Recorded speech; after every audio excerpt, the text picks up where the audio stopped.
I was thinking about this particular project. So you guys have been on this project. Is this something that came out of certain political events last year that you guys thought, well, let's have a look at this because it's really interesting? Or were you already working on this, or were there people working on fake news ideas before? Right. Well, Stuart and I first met the day after the Brexit referendum. So there was that immediate, and I was not in a good place as a European living in the UK. One of the 3.2 million, and we had a conversation about politics. We had a conversation about research and politics, and it wasn't coincidence that I was doing all this moaning and complaining and soul searching about my place in the UK as a European. I've been doing work on nationalism for the last 15 or more years, so this comes from a place. I wasn't doing work on fake news, but I've been researching national identities and nationalisms for a very long time, and in their contemporary manifestations, fake news, post-truth, social media, the digital age, the digital revolution of recent decades, the era of globalization, they all intertwine. So there's certainly a conceptual continuity between what I had been doing, but never as focused and systematic a fashion as the computer scientists have begun to enable me to do, or at least have enabled me to think about doing in the course of this project. I think it's fair to say that it certainly came at a point in time that, in hindsight, doesn't seem accidental, but fortunate. And what I'm taking from this project is that there's lots of work to be done. I mean, my work has been on very different contexts, and this has all been sort of in our vicinity. So our research participants have been recruited locally. So empirically, I've been taken out of my comfort zone and out of the area I do my research in. But conceptually, there are some really important continuities, and not just continuities, but I feel I've learned a lot from you, Stuart, and everyone in the team. We're told fake news, post-truth are some of the most significant terms in circulation. Word of the year last year, apparently. A literature review conducted by our research assistant showed that fake news started in the kind of discussion about satire. So actually it's a very, very different experience and a very different concept than it's become over the last couple of years.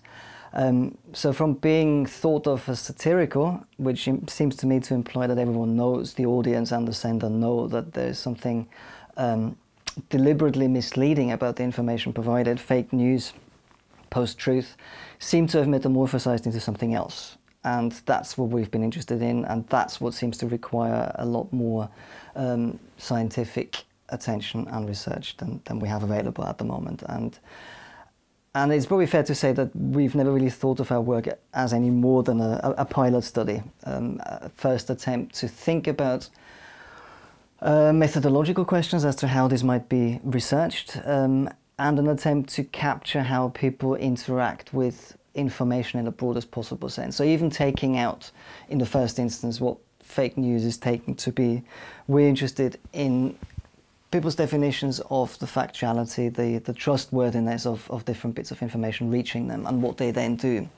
We're not making any grand claims about how representative what we've found might be, but it's been an interesting encounter of computer scientists, that's certainly not me, and sociologists. So we've been working on this in an interdisciplinary fashion, combining a descriptive survey as to how people consume news, with a very interesting experiment that's been very much driven by the computer scientists involved in this, which has tried to capture and tap into what people do when they come face to face with news, fake or otherwise.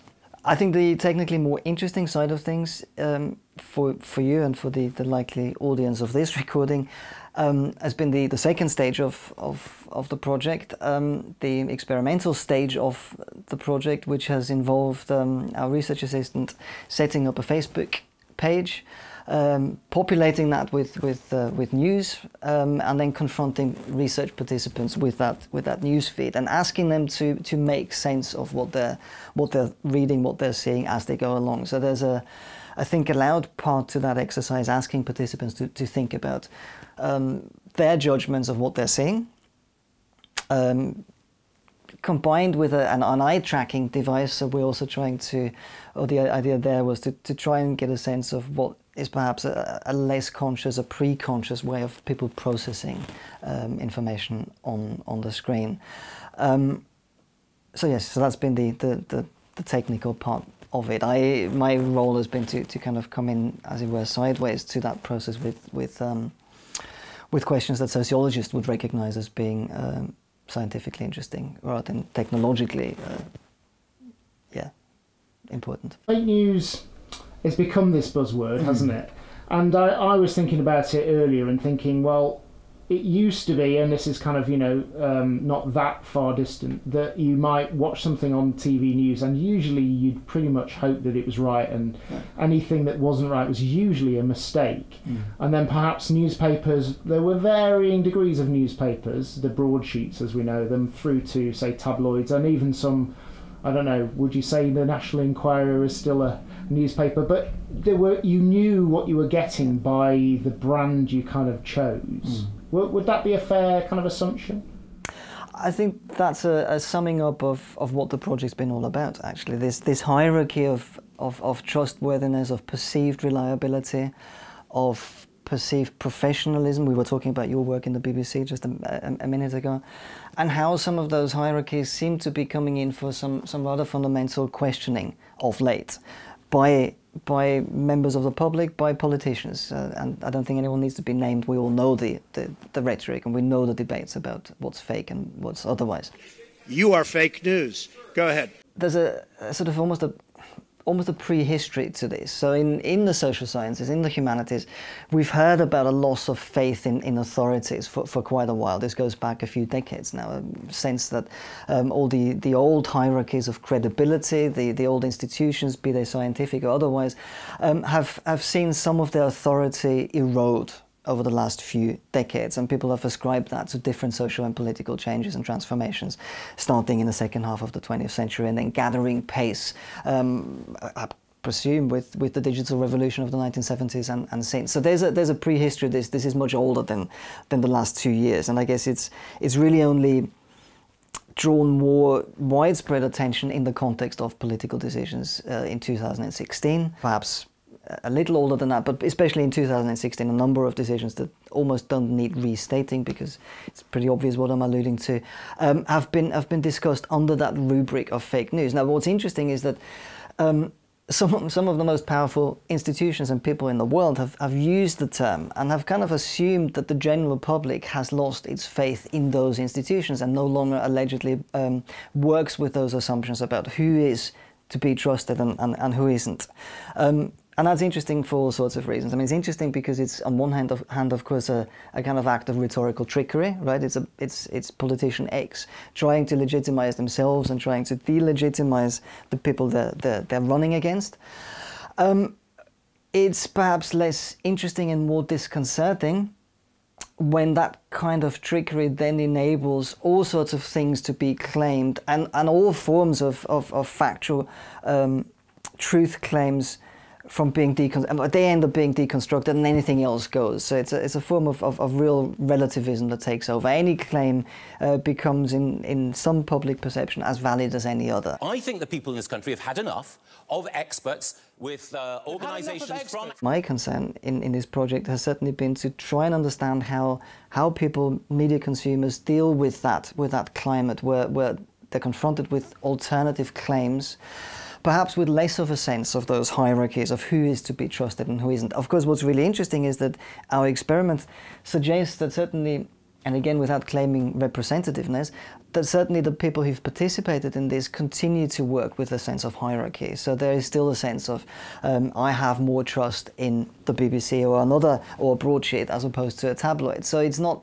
that the old hierarchies of credibility and perceived trustworthiness have been erased altogether. They've certainly come they've been called into serious question, sometimes very responsibly by politicians seeking to pursue their self-interest, but also for other reasons and implicating and involving all sorts of other actors. But it's not a project that has accomplished its goals in its entirety. So that those hierarchies are still in place, but there are also reasons, as far as I can tell, to assume that the hierarchies are being negotiated differently from how they perhaps used to be a generation or two ago. So things have changed, but not quite as absolutely. It seems to me as perhaps some of those early predictions in social theorizing, in some of the debates in the humanities, would have us believe that all authority goes out of the window and all credibility becomes a thing of the past or a figment of our imagination. Is there a possibility that the platform is partly to blame here? So, for instance, we see things, say your researchers work with a Facebook feed.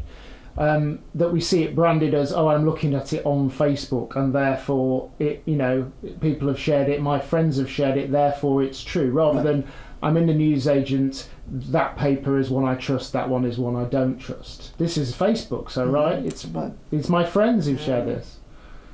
The medium mattering more than the message, or the medium establishing a framework within which certain decisions become more likely than others.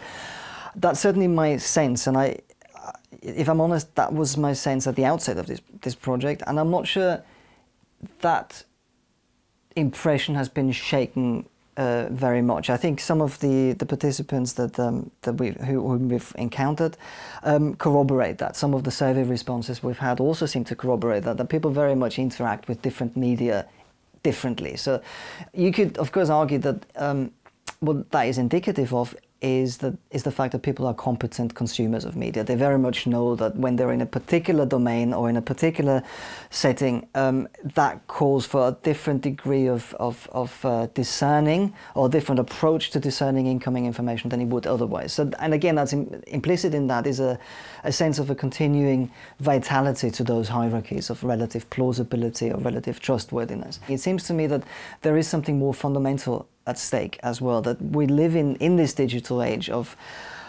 multiplying information, of information that far transcends any of our capacities to process it all. So we end up taking shortcuts. Our participants also seem to spend differing degrees of, or different amounts of time in these different media and in these different settings. And I think that does pose the question, at the end of the day, if I spent 80% of my time on social media, I might be more discerning, but does that information sediment more quickly or more permanently than the other type of information that I interact with, perhaps less critically because I trust it more, but which I dedicate less amount of my attention and my time to? What does that actually amount to in terms of my ultimate processing of information coming in terms of my ultimate engagement with the public, in terms of my ultimate investment of faith and trust in things I see? So I do think people are competent consumers, but are they competent consumers at all times? Or is that in itself an ability that kind of needs to be trained, that needs conscious work on part of all of us? And what happens at the times or in those moments when we're not consciously discerning of the things we read and hear, but when we just consume a little more passively? And of course there are long-standing debates about how active, passive or in between media consumers are. I read some research recently, and I can't quite recall exactly where, so I apologise for lack of sources for this, but that even if something has been debunked as not being true, that the actual act of trying to remind people something is not true can actually reinforce the lie. It's not something that has come out of our research. I certainly think it's part of the context to the project and part of the reason we're having this conversation in the first place.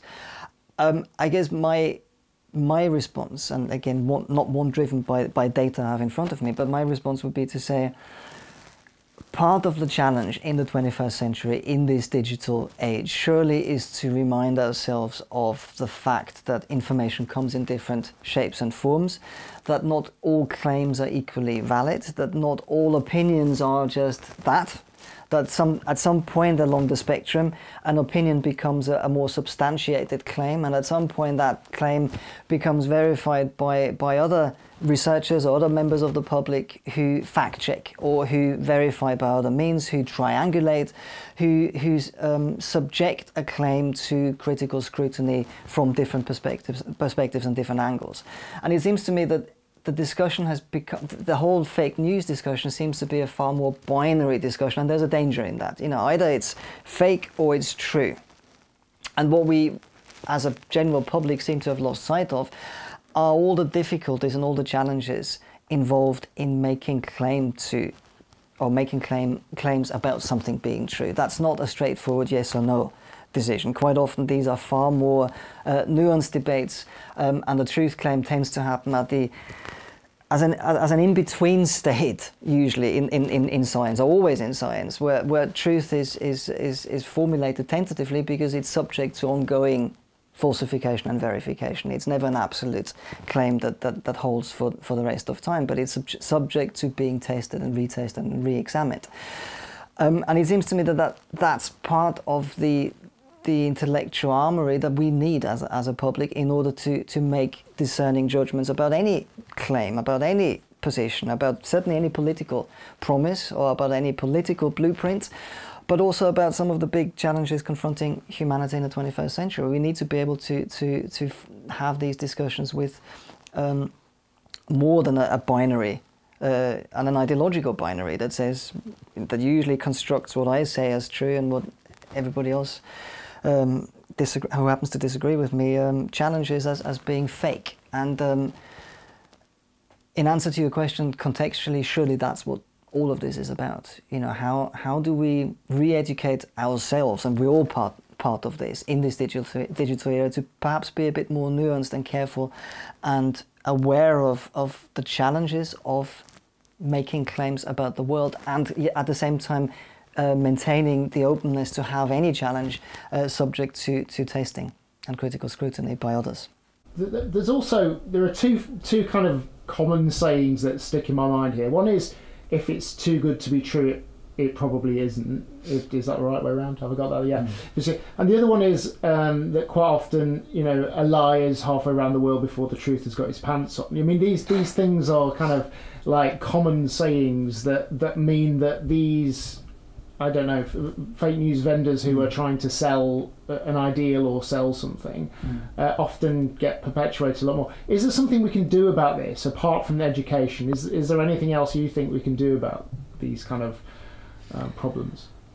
There has to be, right? I mean, anything else would be tantamount to saying people are currently being manipulated by whoever does the manipulating, and we just need to sit back and let a rather disconcerting course of history take its course, and that's it, and we absolve ourselves of any sense of responsibility.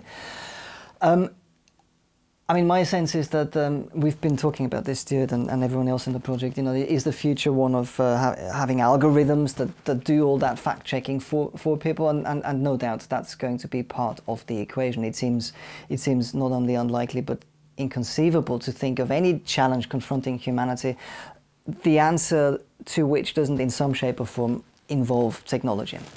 There's no doubt about that. But I do think what you've just termed education is the crucial second or complementary part of a strategy for responding to a world unsure about or dogmatic about its truth claims.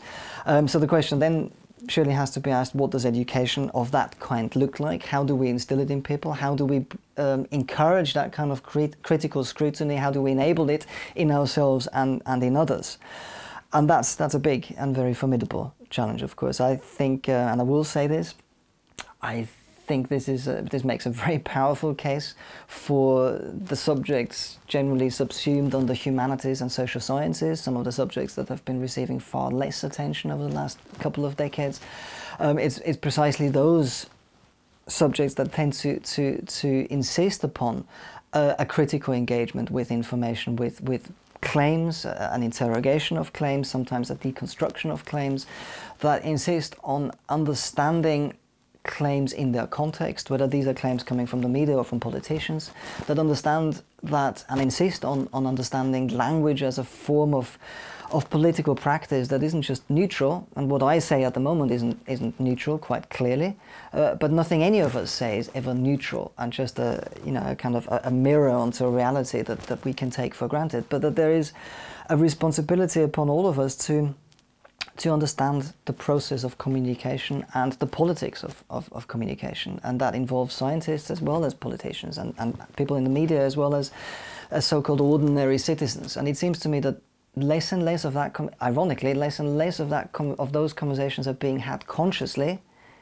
in a time of endless communication, when information is all around us, when we struggle to come to grips with all that information, yet we seem to spend relatively little time interrogating the conditions of production behind any of those claims, behind any of those bodies of information with which we're confronted.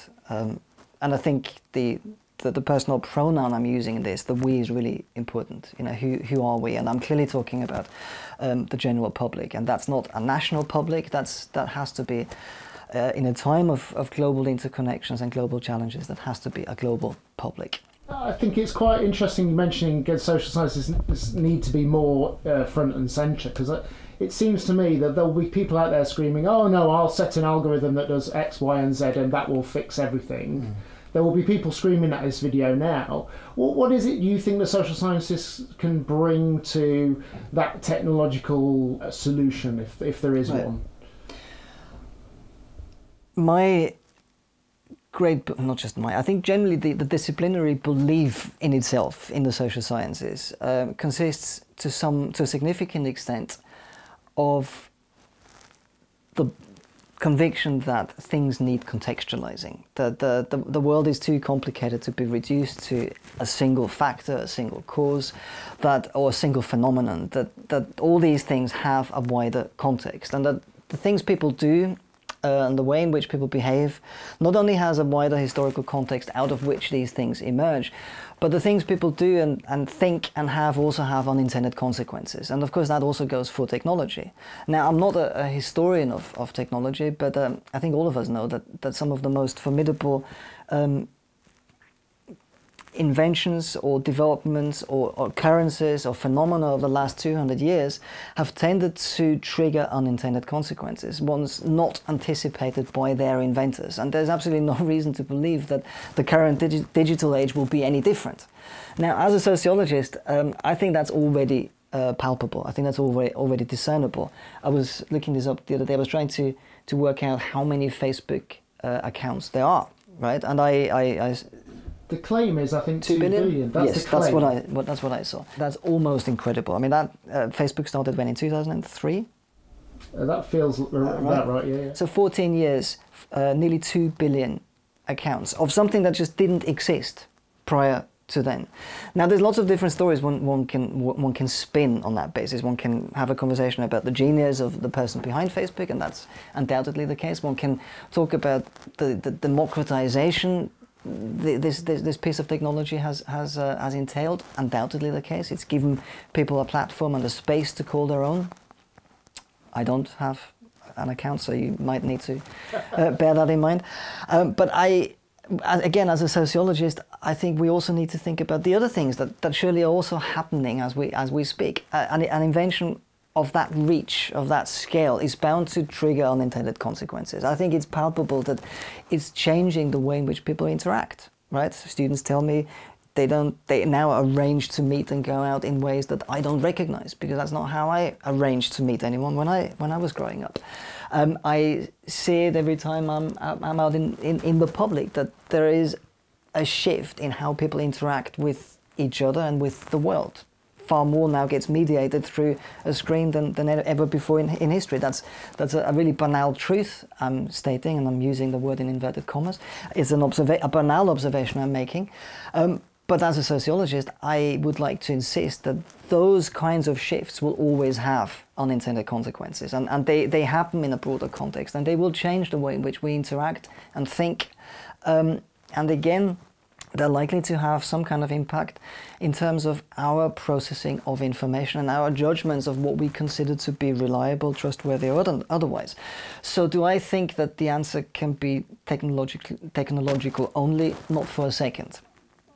And I understand that many of the people viewing this will now shout at the screen, but I think that's precisely the reason I'm here, because I think the conversation needs to be one that certainly includes the different participants, computer scientists and sociologists, but also forces perhaps all of us out of our comfort zones and out of our taken for granted assumptions that somehow, you know, we have the answer. I'm not for a second suggesting that, you know, this project worked well because of a sociologist's involvement, but what I'm suggesting is that it worked and it generated certain questions because it was an encounter across boundaries, and an encounter that enabled people to ask questions they otherwise wouldn't have asked.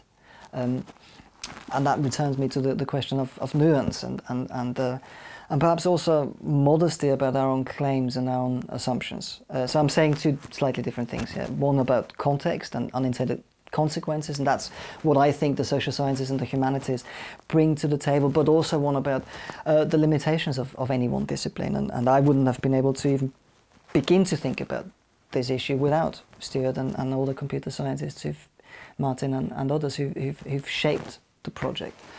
So that's what I'm taking from it.